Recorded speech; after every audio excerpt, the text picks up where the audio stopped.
साल के बाद जो तो बीमार का मैं कोई ऐसा आदमी नहीं होता जो 70 साल 75 साल के बाद जो हो जाए जिसको दवाई नहीं खानी पड़ती।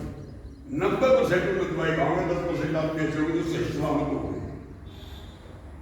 उस टाइम पैसे की तो और ज्यादा जरूरत है।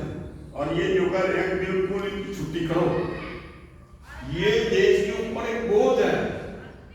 भाई तुम पेंशन क्यों नहीं दे सकते? क्योंकि हम वित्तीय घाटा बहुत ज्यादा चल रहा है। हम जो है ना इस टाइम के जो है ना अगर पेंशन देते रहेंगे तो जो है समाज के जो सुधार के काम है या जो देश को करना है आगे बढ़ाना है, तो उसके अंदर में ये बात है। कौन बात है?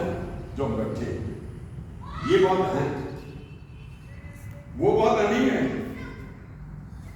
हम बात है। और उसके बाद अब क्या हो गया है? आपने सुना होगा कि अटल बिहारी वाजपेयी जी थे उस टाइम में, जिस टाइम में प्रधानमंत्री बने थे, 22 दिसंबर 2023 को एक पीएफआर के बिल जाएगी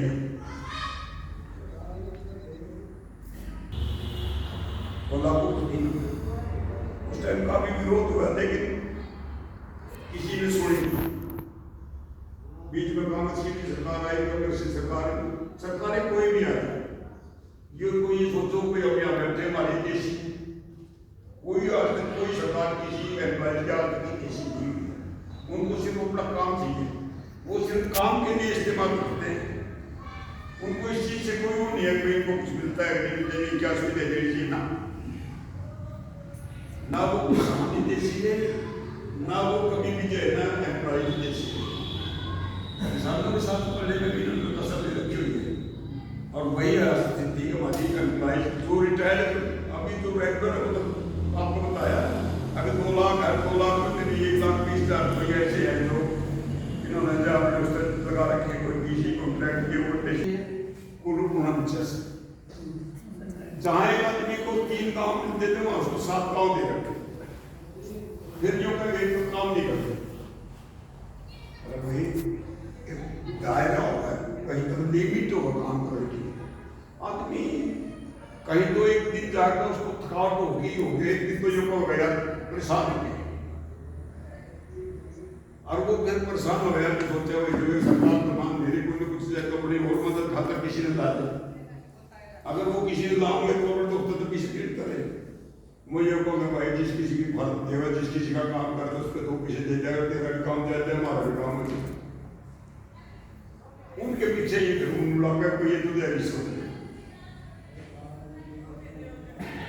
तो ये तो सरकार की स्थिति हुई है। अब जो हमें इसके बारे में ये है कि हम क्या कर रहे हैं इसके ऊपर। हमारा जो ये संगठन हमने जो बनाया है, हमने जो इसके लिए इतने बात कर रहे हैं, ये इतने संघर्ष कर रहे हैं। पीछे अभी जो है आपने पता होगा 11 मार्च को स्टेट की तरफ से धरना था कुरुक्षेत्र में, और वो धरना हमारा बहुत कामयाब हुआ। वहां डीसी साहब को बुलाया, ज्ञापन दिया, उसके बल के ऊपर जो है ना फिर 22 मई को जो है ना स्टेट की जो सीनियर ऑफिसर्स है उनके साथ हमारे जो स्टेट की कार्यकारिणी के सदस्य हैं 4-5 आदमी ये गए, 10-12-15 आदमी डिपार्टमेंट गवर्नर मिली, उनके साथ एक मीटिंग हुई है, बातचीत हुई है। अगली मीटिंग तो चलो देखो कब होगी, लेकिन उनके साथ मीटिंग हुई है। अब फिर ये सरकार जो है ये देख रही है कि ये तो जो है ना संगठन अब तक तो ये चुप बैठे थे, अब ये संगठन पूरे हिंदुस्तान में इससे बड़ा कोई संगठन नहीं। आज आप ये समझ रहे होगा तो 4 आदमी बैठे हैं, आप 4 नहीं है। हिंदुस्तान के अंदर में 797 डिस्ट्रिक्ट है, तो एक भी जिला ऐसा नहीं जहां ये संगठन नहीं है आज। अब इनके खिलाफ पीछे जो हमने जो है 22 अप्रैल को धरना दिया था, उसके अंदर में पूरे हिंदुस्तान के हर जिले से इसका ज्ञापन राष्ट्रपति को, प्रधानमंत्री को, वित्त मंत्री को, स्टेट के मुख्यमंत्री को, इनको सबको ज्ञापन भेजिए। अब भैया या तो हमारी बातें सुनो, और नहीं सुनोगे तो आने वाले कल में जो है ना आपकी सरकारें डामाडोल हो जाएगी, खत्म हो जाएगी। अभी आपने यूपी में बंधु साथी हैं जो वहां के प्रधान हैं, उन्होंने पीछे कुछ चैलेंज कर दिया था कांग्रेस को, बीजेपी। उन्होंने ये कहा था अगर आप जो है हमारी इन बातों को नहीं सुनोगे, अभी तो हमने सेंटर के अंदर में ही आपको थोड़ा सा झटका दिया है। वो ये सोच रहे थे भाई हम पीछे की तरफ 72 और 73 दे देंगे सीट आई 40 से नीचे 37 सीट तो केवल है ना अखिलेश नहीं जमा। और अब उन्होंने कह दिया है शब्दों में आगे जो है ना बीजेपी की सरकार भी बढ़ने देंगे हम यूपी के अंदर में। अगर जो है रिटायर्ड कर्मचारियों की बात आपने नहीं सुनी और इसके ऊपर आपने अमल नहीं करा, अगर जो आप हमारे को मन को बना के ये सोच रहे होंगे हम जो हमारे को देवे कुछ नहीं और इससे हम जो प्राप्त करते हैं, ये दूसरों को सबको बेवकूफ समझे। और बेवकूफ हम खुद हैं ही हैं भाई, जब इनको वोट मिलता है बनाता है तो बेवकूफी। अगर हम इनको एक लात मारते हैं तो ये अपने आप में जीत देते हैं। हमारे में अपनी में कमी है, हम अपनी कमी को मानने के हमारे अंदर कमी है, हम इनको बनाने लायक नहीं। यहाँ भी सरकार जो इनकी बन गई है, ये सरकार ये ना सोचो कि आपको कुछ देने के लिए तैयार है, कुछ भी देने को लिए तैयार नहीं, कुछ भी ये करने के लिए तैयार नहीं।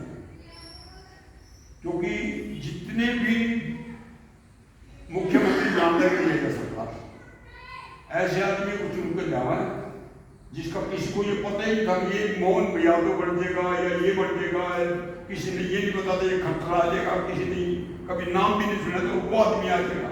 हमने पता नहीं था कोई सैलरी आ जाएगा, किसी का ये नहीं पता था कि कौन आ जाएगा।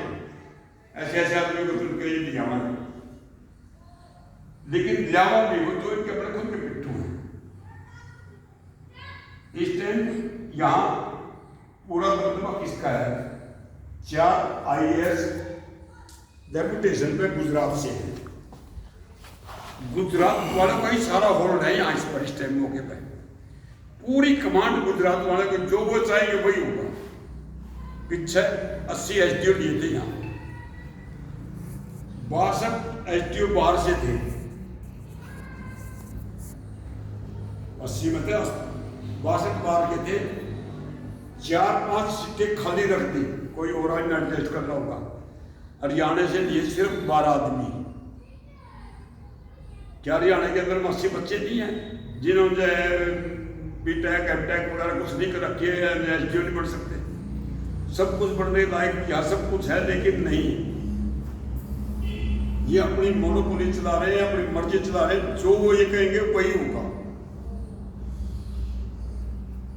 तो भाई हम यहाँ जो आए हैं, अपने जो है प्रधान जो है अपने जिले के बलराज जी, इनकी अध्यक्षता के अंदर में जिले के अंदर में बहुत बढ़िया कार्य हो रहा है।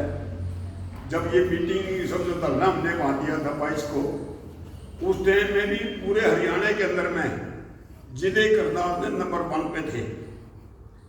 और बहुत ही बढ़िया मतलब इनका जो है ना सारे 9 ब्लॉक बना के 9 के 9 ब्लॉक के अंदर में बहुत बढ़िया ये ड्यूटी कर रहे हैं, बहुत बढ़िया ये कार्य कर रहे हैं।